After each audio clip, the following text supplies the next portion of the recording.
ഏവർക്കും ask doctor മിംസിന്റെ ഒരു പുതിയ എപ്പിസോഡിലേക്ക് സ്വാഗതം.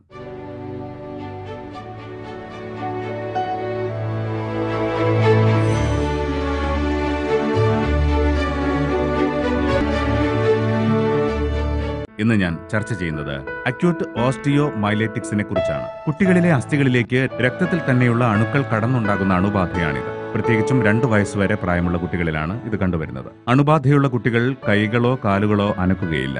ആ ഭാഗങ്ങളിൽ ചുവന്ന നിറവും തൊടുമ്പോൾ വേദനയും ഉണ്ടാവും. ഇത് പ്രധാനമായും കണ്ടുവരുന്നത് തുടയെല്ലിലും കൈകളുടെ മുകളിലുള്ള ഹ്യൂമറസ് എന്ന അസ്ഥിയിലും താഴെയുള്ള ടിബിയ എന്ന അസ്ഥിയിലുമാണ്. പ്രസവ സമയത്ത് അമ്മയുടെ ഗർഭപാത്ര സംബന്ധമായി ഉണ്ടാകുന്ന അണുക്കൾ കുട്ടിയിലേക്ക് പകരുന്നതാണ് നന്നേ ചെറിയ കുട്ടികളിൽ ഇത് വരാനുള്ള കാരണം. അല്പം കൂടി പ്രായമായ കുട്ടികളിൽ പ്രതിരോധശേഷി കുറവായതും ശ്വാസകോശത്തിലെ അണുബാധ അസ്ഥിയിലേക്ക് പടരുന്നതും ഇത് വരാനിടയാക്കും.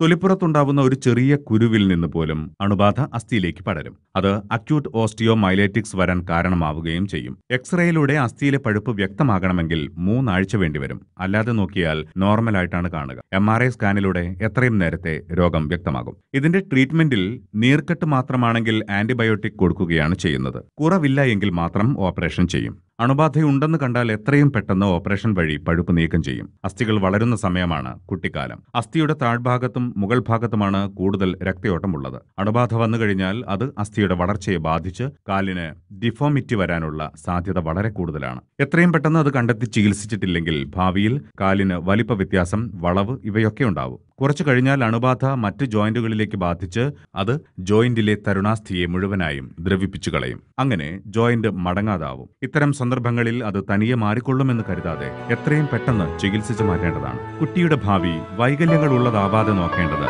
നമ്മുടെ കടമയാണ്. ഇതുപോലുള്ള നിങ്ങളുടെ സംശയങ്ങൾ ഞങ്ങളെ അറിയിക്കുക. അവർ ഇമെയിൽ ID ask@drmims.com. നാളെ വീണ്ടും കാണാം മറ്റൊരു വിഷയവുമായി. Thank you.